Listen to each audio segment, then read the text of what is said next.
pamamaril dyan sa may Sultan Kudarata, Maguindanao del Norte, mga kabombo, mga ka-Star Nation.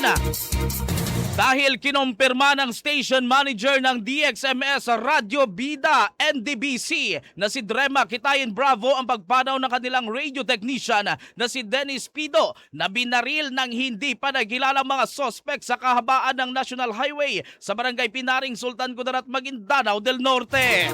Batay sa inilabas na pahayag ng pamunuan ng NDBC Cotabato, naganap ang insidente bandang alas 3:40 ng hapon kahapon araw ng Martes habang patungo si Pido sa DXMS Radyo Bida upang pumasok sa trabaho sakay ng kanyang Honda CRF 300 motorcycle.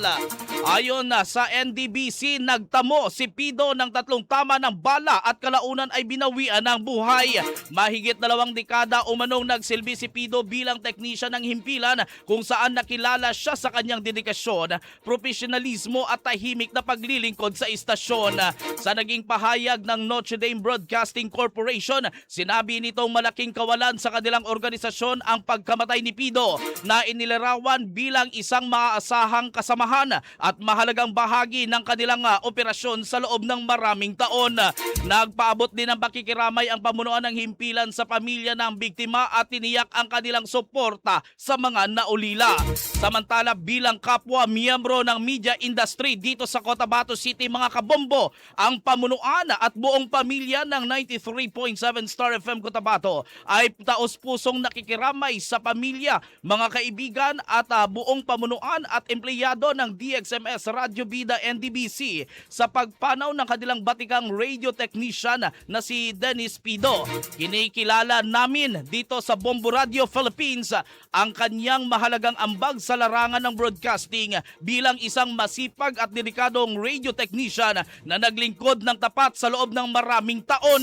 Naway matagpuan ng kanyang pamilya at mga mahal sa buhay ang lakas at kapanatagan sa gitna ng kanilang pagdadalamhati.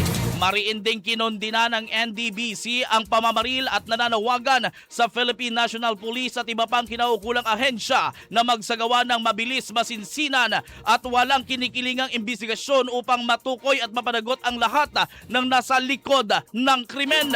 Sa ngayon, mga kabombo, nagpapatuloy itong imbestigasyon ng mga otoridad upang matukoy ang motibo at pagkakakilanlan ng nasabing krimen. Star FM News Update. Mapalad tayo ngayong umagang ito, mga kabombo, mga ka-Star Nation, dahil nasa kabilang linya, nasa kapiling po natin ang kanilang station manager ng DXMS Radio Bida NDBC at ng Happy FM, si Mama Drema Kitayen Bravo. Ma'am Drema, magandang umaga.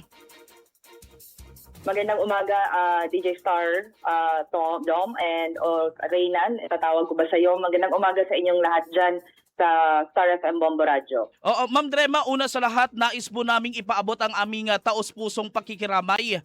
So, paano po ninyong ilarawan itong si Sir Dennis Pido bilang kasamahan at bilang bahagi ng pamilya ng DXMS Radio Bida, Ma'am Drema?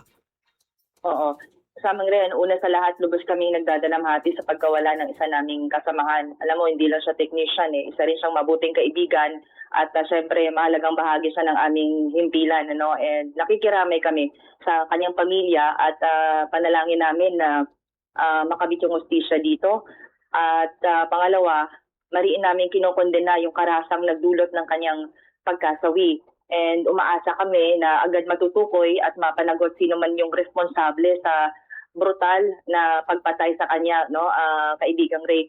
Alam mo, matanggap sana namin kung yung pagkasawi niya na aksidente or dahil sa sakit. Pero ito talagang brutal attack yung nangyari sa kanya. Tinamaan sa likod and then tumagos sa kanya mga dibdib yung bala kasamang Ray. So, kinalungkot namin yung kahapon. Noong una, halos hindi namin matanggap na makita namin yung bangkay niya doon sa Sanitarium Hospital kahapon. So hanggang ngayon, palaisipan sa amin, bakit nangyari sa kanya to? Dahil sa loob ng 32 years na nagsisilbi siya sa DXMS and DBC, wala kaming nabalitaan na may kagalit, kaaway, o may natinding kinakaalitan itong si Dennis Pido na kasama namin. So hanggang ngayon di namin alam yung motive, bakit ganito kabrutal or kagalit yung taong gumawa ng ganitong uri ng krimen, no, kasamang Ray. So, mariin din namin itong kinukundi na at nagpapaabot kami ng pakikiramay sa kanyang pamilya na talagang sa ngayon nasa state of shock at nagdadalamhati sa sinapit niya, kasamang Ray. Ayan, Ma'am Drema, bilang kanyang station manager, so paano naaalala ng inyong mga kasamahan itong si Sir Dennis? Tahimik lang siya na tao Hindi siya nagrereklamo. For 30 years, maayos yung kanyang serbisyo sa amin. So, kaya kami dito, nagulat lahat. Bakit ganon kabrutal yung ginawa sa kanya? Alam mo, papunta siyang duty kahapon alas 4. Pero hindi kami, alam mo, late kami na-inform na may nangyaring pamamaril doon sa Limbo. And na-confirm namin na siya nga talaga, the moment na nakita namin yung bangkay. So, hindi katanggap-tanggap yung kanyang sinapit kasi yung Limbo, along National Highway pa, nangyari itong pamamaril sa kanya.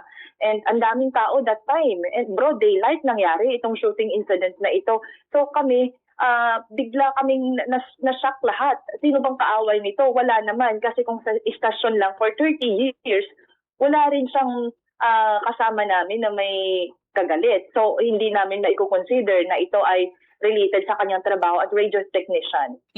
So, ano yung pinaka-latest na information and syempre ipinadala sa inyo na information ng ating kapulisan, ng ating PNP ukol nga sa ongoing investigation nila or hanggang investigasyon na lang itong ating PNP, Ma'am Drema? Oo. So Ray, kanina kausap ko si Lieutenant Colonel Bashir Alindo, yung COP ng Sultan Kudarat, MPS. So nagpapatuloy pa rin daw yung pursuit operation. May nakuha silang CCTV. The problem is blurred daw. Hindi makita yung mga suspect. Yung isa kasi nakabonet, yung nagda-drive. Yung angkas naman, parang hindi naman siya nakabonet.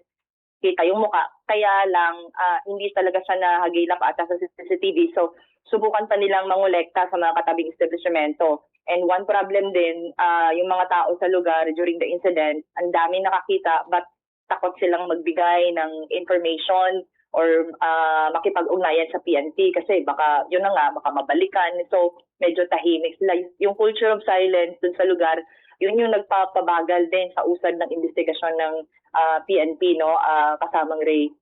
Ma'am, ito na lang, panawagan niyo po sa PNP, lalong-lalo na ang ating kapulisan dyan sa may Sultan Kudarata, Maguindanao del Norte at syempre ang sa iba pang law enforcement agencies at sa mga individuals kung sino mang may impormasyon na makatutulong sa paglutas ng krimeng ito, Ma'am Drema.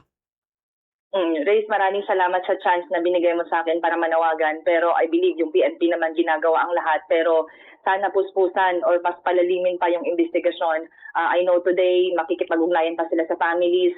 And sa mga witness naman, sana tulungan niyo po kami kasi malaki po ang role ng community sa pag-resolve ng krimen. Lalo pat nangyari ito sa inyong community dyan sa may Barangay Limbo. So nakakalungkot ito, Ray, kasi alam mo, nasa national highway pa talaga So nagkakaroon siya ng notion na hindi na baligtas yung lugar natin kasi kahit national highway, maraming tao nangyayari itong pamamaril.